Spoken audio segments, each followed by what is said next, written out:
I must not fear. Fear is the mind killer. Fear is the little death that brings total obliteration. I will face my fear. I will permit it to pass over me and through me. And when it is gone past, I will turn the inner eye to see its path. Where the fear is gone, there will be nothing. Only I will remain.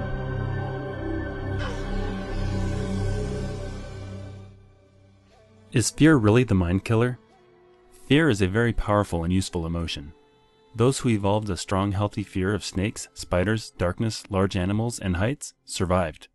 Guns and cars kill more people than poisonous animals, but we haven't had sufficient evolutionary time to develop a natural fear of them. And that lack of fear can cost an individual dearly.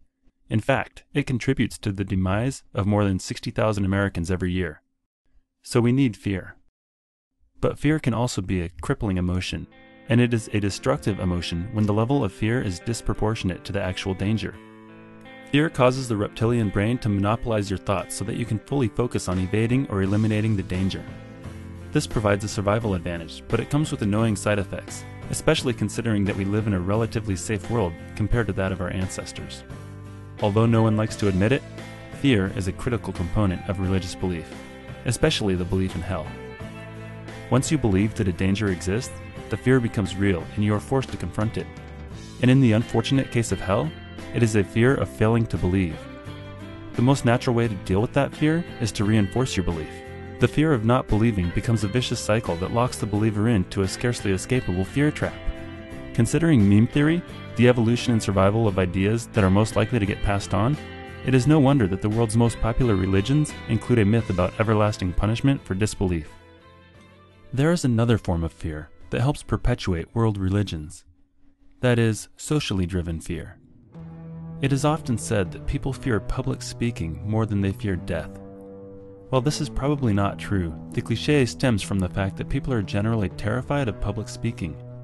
And why is that? As humans, we are completely dependent upon our societies for survival. For our ancestors, being ousted from society meant death by starvation, predators, or the elements. In some cases, saying or doing the wrong thing will even get you killed by your society. That still happens in many parts of the world today. So how does this affect religion? As religions take root in our societies, two fear traps emerge, and they feed off each other. Our deeply rooted fear of being socially ousted kickstarts the process, and the fear of hell locks it in. So then why is it so easy for non-believers to feel no fear when believers are locked into this terrible cycle? Western society has made significant progress in the way of human rights. As a result, we no longer have to live in fear of being kicked out of society or murdered for not practicing the most popular religion. That could explain why we're not afraid of being socially ousted. But what about the fear of hell? I'm going to borrow a thought experiment from Sam Harris to help convey how we feel as non-believers. What if Muslims are right? What if Islam is true? How then should we view God in moral terms? How would we view God in moral terms? Or shall I say, Allah? We have been born in the wrong place, to the wrong parents, given the wrong culture, given the wrong theology. Needless to say, we are all doomed and we are thoroughly confused. Where is Allah's compassion? He's omnipotent. He could change this in an instant. He could give us a sign that would convince every one of us. And yet He's not going to do it. And hell awaits. And hell awaits our children because we can't help but mislead our children. Okay, now just hold this vision in mind. And first appreciate how little sleep you have lost over this possibility.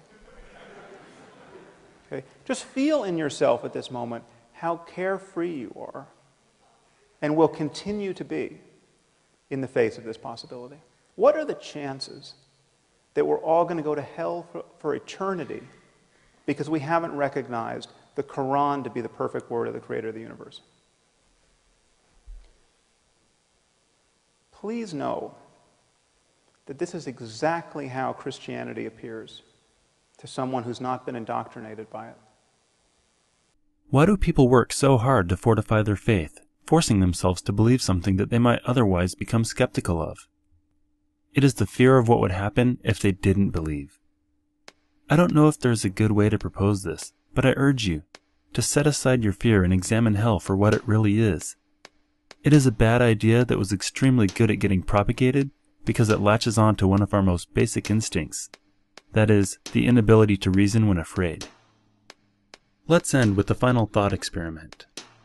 It's time to face your fear, head on.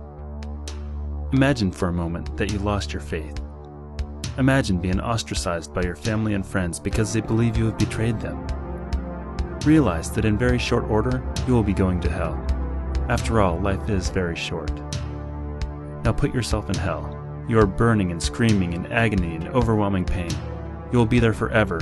Your tongue and your throat are completely parched. You cannot drink water. You cannot draw a breath of clean air. Your skin is on fire. Yet you are alive and you can feel every bit of this pain. You are alone. Forever. Everyone you have ever loved is either in hell just like you are, or they are in heavenly bliss without you. Try to feel this. Imagine that this could actually happen to you. Now focus on the fear, and examine the source. Be like the child who hears a strange sound in the night, and bravely goes out to look, and finds that the scary monster she thought was outside her room was actually just the dripping of a leaking faucet. Do this with hell. How likely is it that the God you believe in would allow this kind of suffering? How likely is it that this kind of suffering is even possible? Face your fear. Let it pass through you. And when the fear is gone, there will be nothing. Only you will remain. Only you. Free of the artificial burden that prevents you from living your life to the fullest. Without this fear, you can live a worry-free life. You can do the things that feel natural to you, without the feeling of unnecessary guilt or the constant worry of angering an invisible God. You can believe what your senses tell you. You can examine the beauty of this world for what it really is, without having to twist the evidence to jive with your forced worldview. You can befriend anyone, without the underlying preconception that they are on the side of the enemy if they do not believe as you do. You can be free to allow your children to live their lives, without the burden of forced indoctrination into a worldview that makes them feel worthless, guilty, and subservient to a father figure who loves them unconditionally, but will send them to hell if they don't believe in him. All you have to do is face your fear.